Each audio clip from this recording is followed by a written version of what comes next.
y'all, it's your girl Selena coming at ya with the part 2 to budgeting like a pro as a young adult or teenager. Granted, this video is for anybody and everybody of all ages, but majority of the people that watch my videos are young adults and teenagers, so yeah. But if you are new to my channel and you have not yet subscribed, I'm gonna kindly ask you to just click on that subscribe button so that you can be notified each and every time I post a new video.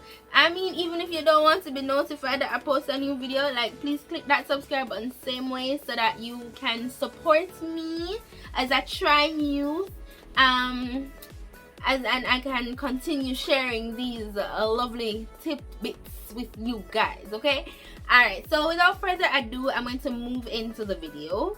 As I said in the last video, I hope you guys have your notebook or some journal or something that you can make notes in. It is very helpful when you're watching videos like these that are educational. You can just write your little notes on it so that you don't have to keep coming back to the video trying to find out that information again. You can simply just open your notebook and look what's going on. Okay, so I'm going to encourage you guys to get a cute little journal or a cute little something to write your notes in or your pointers in or something. I mean, if you want to come back to my video and rewatch it, that is absolutely okay. I will welcome you. But, you know, for your benefit, get you a journal. It's always helpful to have one of those things that you can just write stuff down in. Alright? So, I'm going to talk about a few additional stuff today that I could not cover in one video. I probably will do a part 3, to be honest. This is not a financial channel. This is not a financial advisory, okay? I am not a financial coach. I just really love budgeting. I really love talking about finances because those are the type of videos I watch a lot. So I just have a lot of stuff to share with you guys. I have the knowledge. I want to give it to you guys so that you guys can make better decisions, so that you guys don't have to make some mistakes I made when I was younger. Okay, so stay tuned. All right, so today I'm going to talk to you guys about saving effectively, and I'm going to talk to you guys about budgeting realistically. So in the last video, I spoke broadly about the basics of budgeting, how you need to split up your budget, what you need to do to keep track of your budget. We spoke about those stuff. We spoke about the type of mentality, self-reflection that you need to have towards budgeting, because budgeting is very helpful. It makes you the one in control of your money. But there are other factors that come with budgeting. And one of the things that I talked about in the last video was saving, because that's one of the categories that should be in your budget. It's wants, needs, and savings. But savings on its own is a broad category. It's not just saving, right? And saving, as we regularly think about it, is not good enough. So just keeping your money in a jar, or dropping your coins in a pan, or just keeping it in a regular bank account, that's not really helping you as saving. That saving is one type of saving, but that cannot and should not be your only form of saving on your budget. Okay, so there are different types of savings beneath that broad category of saving. You have your regular savings, you have your emergency fund, which is very important. We're going to talk about emergency fund. We're going to break down emergency fund, and I'm going to tell you what I do regarding my emergency fund. And there is investments. Investments are the long haul. It can be short haul. If you do stuff like Forex and crypto and all of those stuff, it can be a short haul thing. But if we're talking about stocks, if we're talking about unit trust, if we're talking about those bonds and all of those stuff, then it's more so a long-term thing. So it depends on the type of investment that you're looking at and what level of risk you can manage. So there are different types of different points of savings. It's not just regular saving, but we're gonna break it down, we're gonna talk about it, we're gonna get through it, and by the end of this video, when you're ready to go and do your 25% saving and break it down, or your 10% and break it down, you will be better prepared, better prepped for this. By the way, guys, I'm just gonna repeat these people that I use to help me. I use Another Money Coach and I use The Money Guys. Okay, so you guys can go and look up their YouTube channels if you want like a more in-depth understanding of bonds and stocks and crypto and all of those stuff. If you want more in-depth looks at those stuff, because I'm not gonna give you guys those stuff here. Okay, I'm just giving you guys a basic breakdown. Okay, remember, this is not a financial channel. This is just a girl helping out some other girls and boys. Okay, so let us start with regular savings. So there can be two types of regular savings. There's a saving that you immediately want to get at. You're not really saving for too long. It's probably like you're going to a restaurant next week and you just putting down that money one side so that you can go to the restaurant next week. That's one type of saving. That's like a really short-term saving. And then you have long-term savings where you're like, okay, I don't want a big commitment to a bank or credit union, so I am not going to make it a contracted saving where I have to sign to get my money, but in a few months I want easy access to my money. Those are two type of regular savings. The one where you just, it's really short term, and the other one where you don't want a commitment, you just want access to your money in a few months and that is it. You don't care about interest, you don't care about nothing, you just want to know you're not losing the money. Okay, when it comes on to these regular savings though, there are ways to go about it. So you can either use your regular bank or you can use a credit union. So if you're doing a really short-term saving, using a bank is fine that you trust and you know not going to take your money for like tax or keeping your money. Using a regular bank is fine. But if you're looking like a few months, let's say 6 months time, you want to just go back for your money, using a credit union would be really good for you, because there's a chance that you can get a greater interest on your money. It won't be like a superb amount of interest. It won't be like 5% or like 10% interest, but it will be like 2% interest or even 1.5% interest on your savings. So that's way better than a regular bank. Okay, because a regular bank would probably just give you like 0.25 or like 0.5, or it wouldn't really it would have scratched 1%.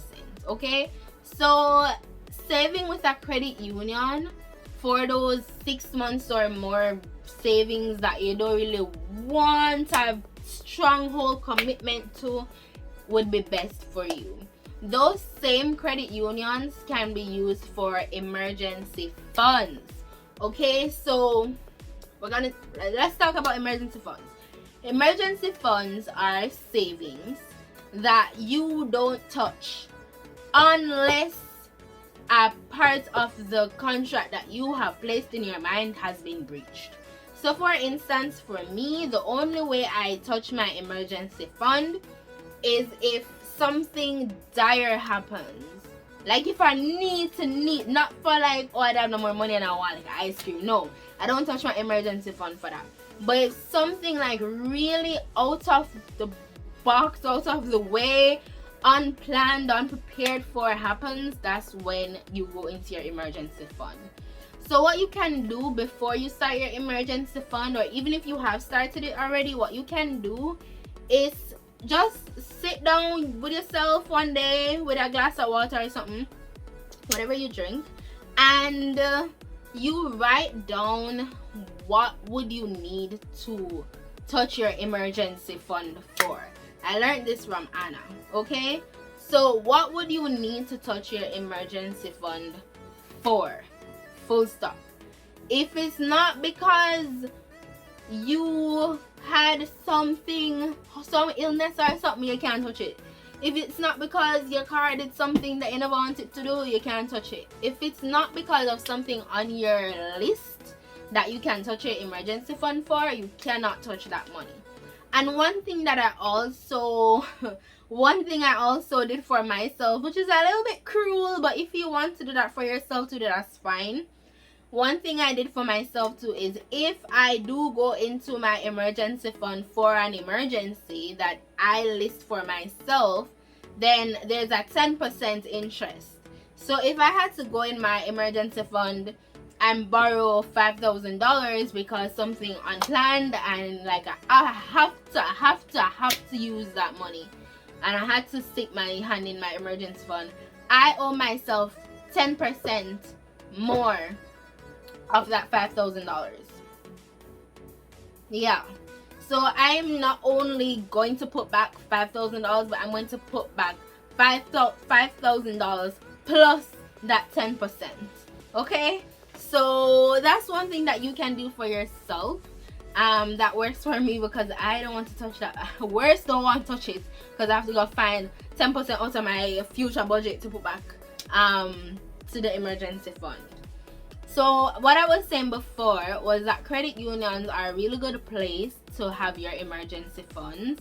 You can check around. There's so many credit unions in Jamaica. You can check around to credit unions to see which one gives like really good interest rates to your savings, because they are out there and the interest rates are really good. And you just need to look. You just need to look around. You need to do your research. You have Educom, you have COK, you have TIP, you have a lot out there. You just need to do, what is it, first? Okay, I don't know. But you have a lot out there. You have a lot of credit unions in Jamaica. You just need to look around. If your parents work in a government environment, or one of those public sectors, more than likely they are linked to a credit union as well, and you can try to become a member of your parents' credit union. So you can look into those things. Okay. The other thing I'm going to talk about is investments. Listen, investments are what are going to make you your money. Investments, depending on your risk level or depending on your goal, whether it be a short-term goal or a long-term goal, there are like different investments that you can do. Okay, so you need to go and watch some videos from another money coach or the money guys, or just typing into YouTube stocks, bonds, trading, forex, any one of those that you want to type in that you seem to be interested in, and look which one you and your heart can tolerate, which one you're most passionate about, and go do a form of investment. You don't have to do one investment. You can do multiple investments based on your budget and what you can afford. But if you are budgeting properly, you can slip in some investments. And as you grow your money, as your finances grow, you can put more and more into investments. So try to do some form of investment from your broad heading of savings. Okay? If you're doing stuff like stocks or bonds or unit trust, or you have a lot of places in Jamaica, a lot of investment places in Jamaica that caters to those stuff. If you are looking into buying stocks or shares, you can do that in Jamaica here. And in order to do that, you'll have to open a stockbrokerage account, and you can do that at Sagicor or JMB or JN, or like you can go on Jamaica Stock Exchange website, and you can see the list of stockbrokers, registered stockbrokers in Jamaica, and you can go with any one of them. One thing I must say that you should look out for with stockbrokers is how much they charge to carry out those services and what fees you'll have to pay. But go with the one that you're passionate about. Go with the one that you trust the most. I know some people trust JMB more than JN. Some people trust NCB more than Sagicor.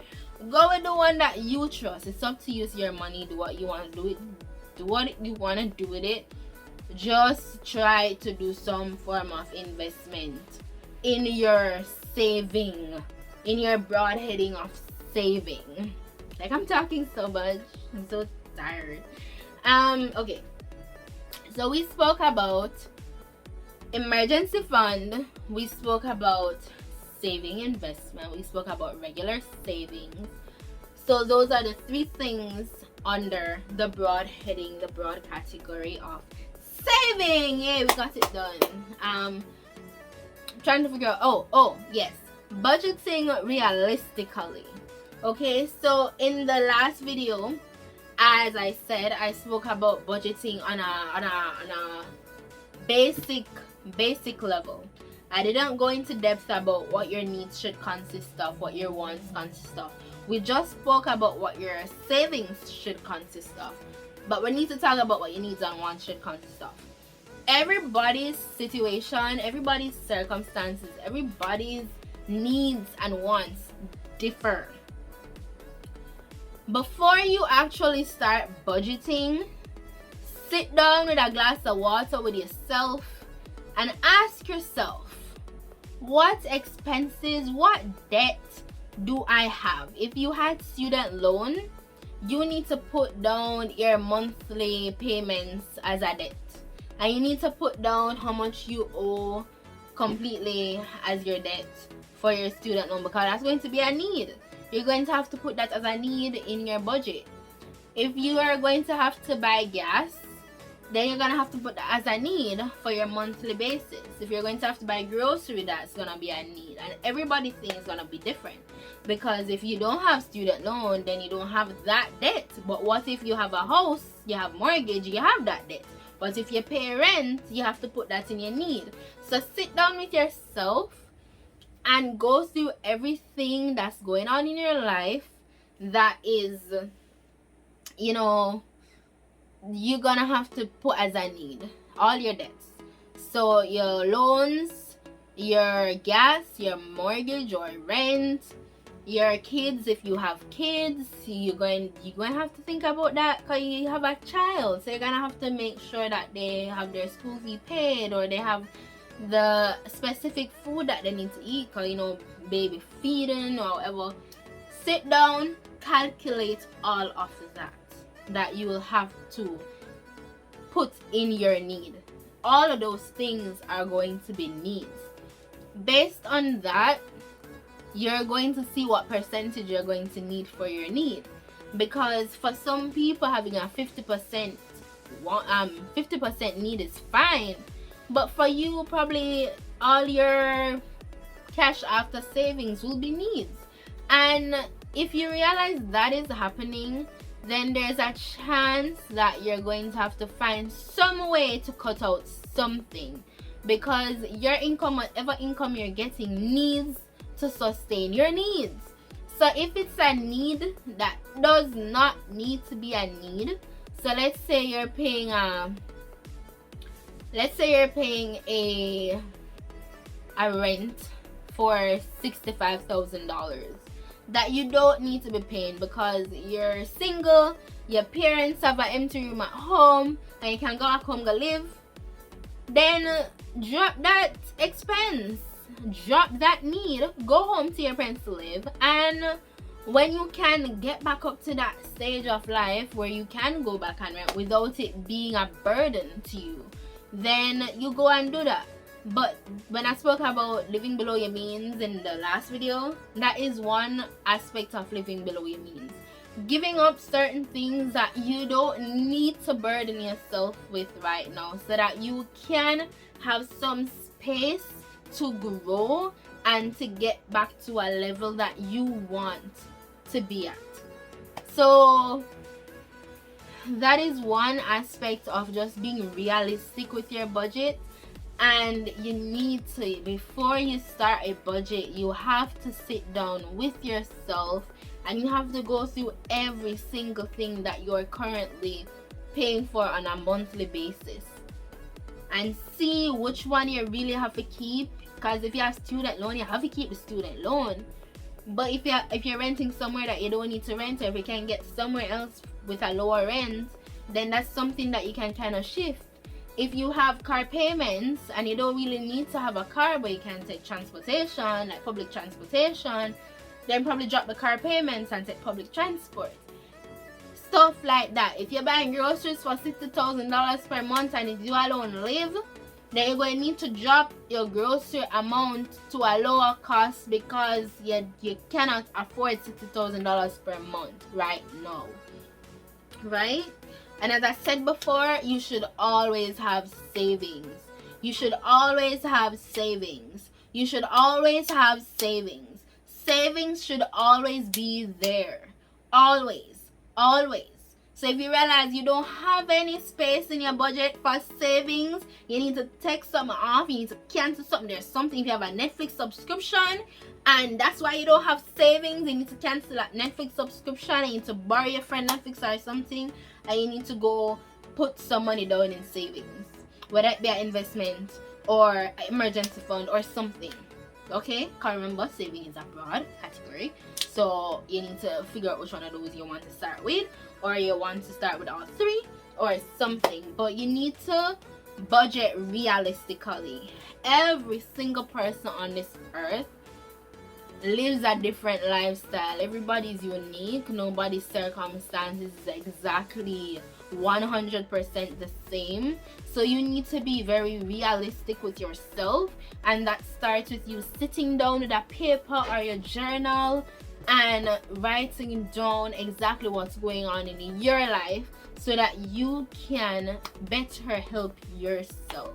And if it's a case where you can't help yourself and you need somebody to help you, there are financial advisors like Anna the Money Coach. She has a program called the Money Society where she helps people get back on track.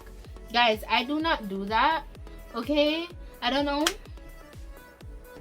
I don't do that, but I do have a budget sheet that I can share with you guys.